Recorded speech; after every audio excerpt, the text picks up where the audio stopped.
Assalamualaikum warahmatullahi wabarakatuh. Halo teman-teman, perkenalkan nama saya Wiwi Nurrahmah dengan NIM 240101070449, mahasiswi Universitas Islam Negeri Antasari Banjarmasin, Fakultas Tarbiyah dan Keguruan, Prodi Pendidikan Guru Madrasah Ibtidaiyah Angkatan 2024. Video ini saya buat untuk memenuhi tugas mata kuliah Pancasila yang diampu oleh Bapak Hasan Namsa MPD tentang wawasan Nusantara. Nah, teman-teman beta sudah pada tahu belum Indonesia memiliki banyak wawasan Nusantara yang terdiri dari pulau-pulau dengan keberagaman suku, ras, budaya yang sangat banyak. Di sini beta akan menjelaskan terlebih dahulu apa itu wawasan Nusantara. Wawasan yang berarti pandangan dan Nusantara berarti pulau-pulau yang terhubung oleh lautan. Wawasan Nusantara adalah cara pandang bangsa Indonesia tentang diri dan lingkungannya yang memandang negara kita itu sebagai satu kesatuan yang utuh, tak terpisahkan oleh perbedaan suku, ras, maupun budaya. Nah, kamu sudah pada tahu kan apa itu wawasan Nusantara? Jadi, beta ingin mengajak lebih dalam lagi tentang wawasan Nusantara yang ada di Pulau Maluku. Yuk, simak video ini.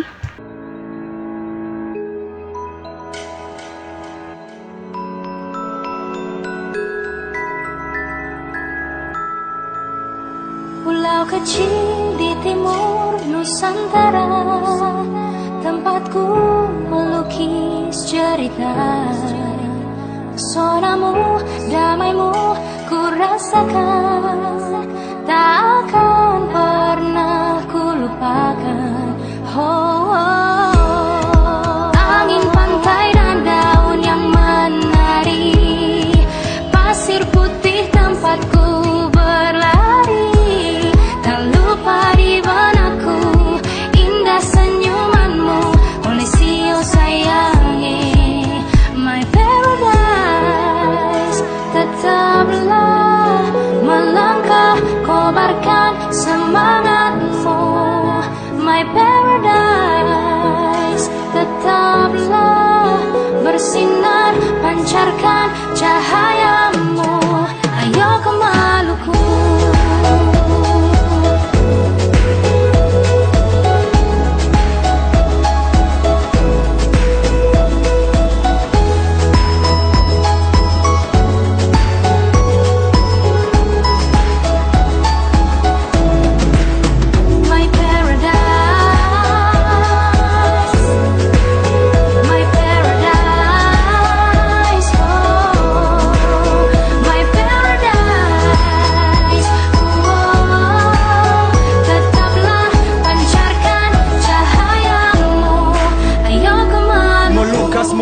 Maluku, pasir putih, biru laut, hijau gunung. Tanpa beta lahir ada Pela, ada Gando. Tanah raja-raja pulau ibu beta ajak dong semua datang ke Maluku. Sadap, nona pun senang, bahela dengar kabar, rasa hati ingin pulang. Kemana, dimana, mau cari akan semua. Di bumi Siwa 5, Nusa Ina Ama. Negeri 1000 pulau, terbentang di atas biru lautan. Ikan bakar colo-colo, sagu karton jadi satu. Tifa kuli biar bunyi, satukan barisan. Aroma cengkeh pala, kain berang di kepala. Ambowina is my city, from East Indonesia. Beta Maluku, hingga tutup mata. Beta Maluku, lau mena haulala.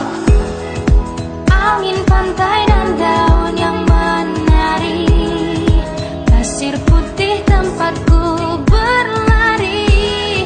Tak lupa di benakku indah senyumanmu, oleh sio sayangi.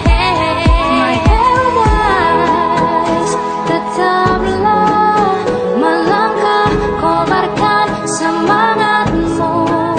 My paradise, tetaplah bersinar,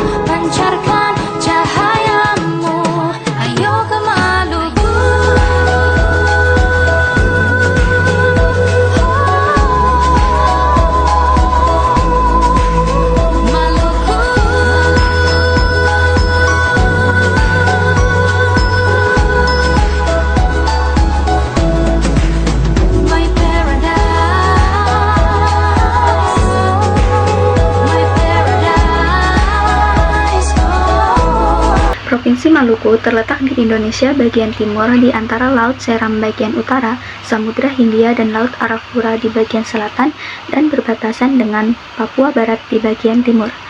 Provinsi ini memiliki 10 kabupaten dan 2 kota besar, yaitu Kota Ambon dan Kota Tual. Maluku juga dikenal sebagai Kepulauan Rempah-Rempah, karena sebelum masa penjajahan, wilayah Maluku ini menjadi poros perdagangan rempah dunia dengan cengkeh dan pala sebagai barang dagangan utama. Hal ini yang membuat Maluku dijuluki sebagai Kepulauan Rempah-Rempah. Kamu tahu tidak, ternyata Provinsi Maluku ini dikenal sebagai Provinsi Seribu Pulau, karena sebagian besarnya wilayahnya itu perairan. Nah, Maluku ini memiliki banyak kekayaan alam yang sangat melimpah. Ini menjadi salah satu provinsi yang memiliki potensi besar di Indonesia, seperti sumber daya laut yang memiliki jenis-jenis ikan. Ada juga terumbu karang di sekitar Maluku yang sangat terkenal yang ada di Kepulauan Kei, Banda, dan Kepulauan Aru, menjadi tujuan wisata selam dan memiliki keanekaragaman hayati yang tinggi. Selain itu, juga ada hasil perikanan kaya akan hasil laut, seperti mutiara, rumput laut, yang memiliki nilai ekonomi yang tinggi. Maluku ini banyak dikenal oleh orang-orang karena banyak wisata-wisata yang sangat menarik, seperti pantai-pantai, pulau-pulau, gunung-gunung, dan masih banyak lagi ya. Contohnya seperti Banda Neira, Pantai Ngorboat yang terkenal dengan pasir terhalus di Asia, serta masih banyak lagi yang bisa menarik para wisatawan. Jadi langsung saja Beta akan menjawab pertanyaan-pertanyaan yang telah diberikan oleh Bapak dosen Hasan Namsa. Pertanyaan pertama, setelah mempelajari tugas wawasan Nusantara, apa yang Anda ketahui dari daerah tersebut? Di sini Beta jadi tahu bahwa Maluku ini memiliki keindahan-keindahan alam yang begitu menarik, serta tidak semua orang mengetahui. Beta saja baru tahu ternyata Maluku ini memiliki wisata-wisata yang sangat populer. Contohnya nih, seperti Pantai Ora. Pantai Ora terletak di Pulau Seram. Di sana terkenal dengan pemandangan yang sangat indah, disertai pasir putih dan air laut yang jernih, serta ada terumbu karang, juga ikan itu menjadi tempat yang populer. Juga ada seperti Pulau Banda. Nah, Pulau Banda ini menjadi destinasi yang sangat menarik bagi pecinta sejarah dan alam, serta ada pemandangan gunung berapi yang jadinya tuh begitu indah ya pemandangannya. Saya juga tahu nih bahwa pantai yang memiliki pasir putih terhalus di Asia yaitu Pantai Ngorboat yang ada di Maluku. Ini cocok untuk para wisatawan untuk jalan-jalan maupun bersantai sambil menikmati pemandangan ini. Ini ternyata terdiri dari 1000 pulau. Pantas saja ya Maluku ini dijuluki sebagai Provinsi 1000 Pulau, yang mana terbagi menjadi 2. Ada di Maluku Utara dan di Maluku. Contohnya di Maluku Utara mencakup pulau-pulau seperti Pulau Halmahera, Pulau Ternate, Pulau Tidore, dan masih banyak lagi.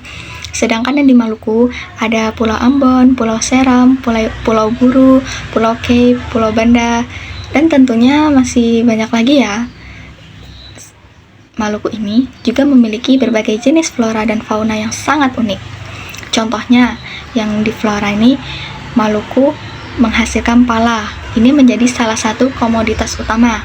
Tumbuhan ini menghasilkan biji yang digunakan sebagai rempah-rempah dalam masakan maupun obat-obatan. Juga ada cengkeh, anggrek, pohon meranti, dan tentunya masih banyak lagi. Sedangkan yang di fauna ada cendrawasih. Cendrawasih ini memiliki bulu ekor yang sangat indah. Ini menjadi simbol keanekaragaman hayati Indonesia. Serta ada kakak tua putih, kanguru, dan lain sebagainya. Nah, keanekaragaman ini menjadikan Maluku sebagai salah satu pusat keragaman hayati dilindungi di dunia.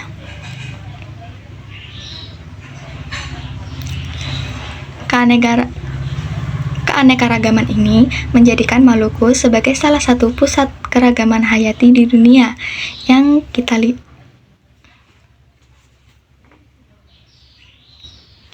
Keanekaragaman ini menjadikan Maluku sebagai salah satu pusat keragaman hayati di dunia yang harus dilindungi dan dijaga. Keanekaragaman ini menjadikan Maluku sebagai salah satu pusat keragaman hayati di dunia yang harus dilindungi dan dijaga kelestariannya. Maluku ini ternyata juga memiliki tempat-tempat wisata yang bersejarah.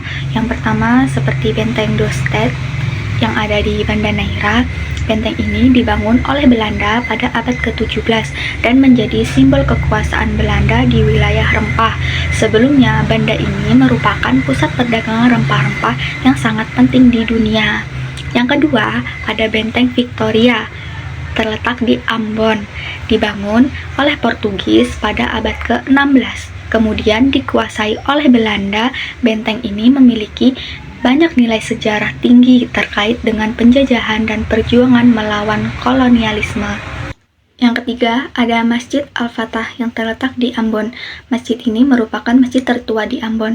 Masjid ini memiliki nilai sejarah yang penting, mengingat Ambon sebagai salah satu pusat penyebaran Islam di Maluku. Yang keempat, ada Tugu Pahlawan Pattimura, juga terletak di Ambon. Tugu ini didirikan untuk mengenang pahlawan nasional Pattimura yang memimpin perjuangan melawan penjajahan Belanda pada awal abad ke-19. Pattimura adalah simbol perlawanan rakyat Maluku terhadap kolonialisme. Jadi beta juga tahu ya bahwa pahlawan nasional yang ada di Maluku ini ternyata adalah Pattimura. Tempat-tempat ini, baik yang berbentuk bangunan bersejarah maupun situs alam, memberikan gambaran tentang perjalanan panjang sejarah Maluku dari perdagangan rempah sampai perlawanan terhadap kolonialisme. Nah, langsung saja kita lanjutkan ke pertanyaan yang kedua. NKRI itu luas dengan tradisi dan budaya yang berbeda-beda. Setelah Anda mempelajari wawasan Nusantara dan membahas daerah Anda, hal-hal baru apa saja yang Anda ketahui? Di balik keindahan alamnya, Maluku ternyata juga memiliki beragam tradisi yang mengakar kuat dalam kehidupan masyarakat. Salah satunya adalah pakaian adat yang masih digunakan dalam berbagai upacara dan perayaan. Selanjutnya ada tari cakalele, sebuah tarian perang yang penuh semangat adalah salah satu warisan budaya yang dihormati di Maluku. Dikarenakan gerakan cepat dan penuh energi, tarian ini menggambarkan keberanian dan semangat juang masyarakat Maluku. Selanjutnya juga ada upacara adat Datur Maluku, merupakan bentuk penghormatan kepada nenek moyang dan alam. Melalui ritual-ritual ini, masyarakat Maluku menjaga hubungan harmonis dengan alam dan leluhur. Nah, Maluku ini ternyata juga dikenal dengan pesta rakyat yang meriah, terutama saat perayaan hari besar atau acara adat. Di acara ini, masyarakat akan berkumpul untuk merayakan bersama, menikmati makanan tradisional, menari, dan memainkan musik tradisional. Selain memiliki beragam tradisi, Maluku juga memiliki beragam makanan tradisional yang kaya dan terinspirasi oleh kekayaan alam laut maupun darat. Contohnya ada papeda. Papeda adalah makanan pokok terbuat dari sagu yang dimasak hingga menjadi bubur kental. Ini sering disajikan dengan ikan kuah kunir atau ikan laut yang dibumbui rempah. Papeda sering dianggap sebagai simbol kekayaan kuliner Maluku. Ada juga dabu-dabu, kue lontar, dan sagu lempang. Makanan-makanan ini tidak hanya menggambarkan kekayaan kuliner, tetapi juga budaya dan sejarah yang terjalin erat dengan tradisi lokal. Setelah beta mempelajari wawasan Nusantara, ternyata Maluku ini memiliki salah satu tradisi yang mistis, yaitu tradisi bambu gila. Nah, tradisi ini berkaitan dengan dunia mistis. Juga tradisi ini membutuhkan seperti pawang, bambu, mantra, serta laki-laki yang berjumlah ganjil. Selanjutnya, beta juga tahu di Maluku memiliki budaya Kalwedo, tradisi Kalwedo. Nah, Kalwedo ini merupakan bukti yang sah atas kepemilikan masyarakat. Ini khususnya ada di Maluku Barat Daya. Kepemilikan ini merupakan kepemilikan bersama atas kehidupan bersama orang bersaudara. Budaya ini memiliki nilai-nilai sosial keseharian. Agar teman-teman beta tahu tentang budaya-budaya di Maluku, beta akan menunjukkan salah satu video tentang kebudayaan di Maluku.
melanjutkan pertanyaan yang ketiga.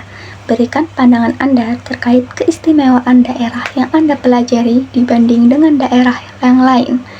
Oke, menurut Beta, setelah Beta mempelajari wawasan Nusantara ini, khususnya di Pulau Maluku, keistimewaannya ada pada keindahan alam, yang mana keindahan alam ini masih alami dan terjaga akan kelestariannya, seperti pantai-pantai yang saya sebutkan tadi ya, Pantai Ora, Pantai Nguar Belawat. Itu pun pantainya tidak kalah menariknya ya dengan provinsi-provinsi lain. Nah, juga ada kekayaan alamnya yang sangat melimpah seperti pala dan cengkeh. Ini juga menjadi keistimewaan daerah ini, yang mana daerah ini penghasil rempah-rempah di Indonesia sejak zaman dahulu. Jadi tidak heran ya jika Maluku ini keistimewaannya juga ada pada keindahan alam dan kekayaan alam yang melimpah. Yang mana dengan keindahan alam di Pulau Maluku ini menjadi pusat wisata bagi para pengunjung-pengunjung dari provinsi lain. Nah, makanya penduduk-penduduk di sekitar pantai situ, khususnya yang ada di daerah pesisir, itu sangat menjaga kelestariannya agar tetap terjaga keindahan alamnya itu. Langsung saja ke pertanyaan yang keempat, berikan saran dan pemikiran Anda untuk pengembangan daerah yang Anda bahas. Pada Pulau Maluku ini, Beta mengembangkan pada penguatan infrastruktur dan konektivitas. Maksudnya di sini meningkatkan konektivitas antara pulau di Maluku bisa dilakukan dengan memperbaiki pelabuhan, bandara, atau jalan-jalan utama untuk mempermudah akses transportasi laut dan udara. Nah, transportasi ini yang efisien akan mendukung distribusi barang, pariwisata, dan mobilitas sosial maupun ekonomi. Dengan meningkatkan akses internet. Nah, ini tuh akan membuka peluang bagi masyarakat untuk mengakses seperti pendidikan, layanan kesehatan, dan peluang bisnis, serta meningkatkan daya saing di era digital. Yang Beta ketahui, masih banyak nih di Pulau Maluku yang desa-desa yang masih kekurangan akses internet, jadi bisa lebih meningkatkan lagi akses internet ini. Selanjutnya bisa memperkenalkan keanekaragaman budaya Maluku yang unik seperti tarian, musik, kuliner. Ini kan dapat menjadi daya tarik wisata yang signifikan. Seperti event budaya atau festival tahunan, itu juga bisa diadakan untuk mempromosikan identitas lokal Maluku. Juga pada pengembangan industri perikanan, seperti meningkatkan pengolahan hasil laut serta peningkatan kapasitas nelayan agar memberi dampak positif pada perekonomian lokal. Juga ada pendidikan yang berkualitas, maksudnya bisa memperbanyaki fasilitas-fasilitas seperti akses jalan, fasilitas yang pada perguruan tinggi seperti memberikan program beasiswa. Jadi, tidak semua desa itu memiliki fasilitas-fasilitas sekolah yang cukup. Ada beberapa desa, tentunya yang khususnya desa terdalam, ini mereka masih kekurangan fasilitas-fasilitas. Nah, jadi Beta menyarankan nih untuk peningkatan fasilitas pendidikan untuk ke semua desa. Dan yang terakhir, saran saya kepada para generasi muda agar kita lebih mencintai budaya dan tradisi lokal kita yang sudah ada sejak dulu, dan kita harus mencintai negara kita sendiri. Kita terus belajar, kita sama-sama belajar untuk mengembangkan Indonesia ini menjadi yang lebih maju lagi, serta kita tetap melestarikan lingkungan-lingkungan kita yang masih alami ini dan tidak akan rusak. Baiklah, sekian video dari saya tentang wawasan Nusantara ini. Semoga apa yang saya sampaikan bisa memberikan informasi-informasi kepada kalian-kalian agar kita sama-sama belajar juga. Mohon maaf apabila ada kesalahan yang disengaja maupun tidak disengaja. Saya akhiri. Wassalamualaikum warahmatullahi wabarakatuh.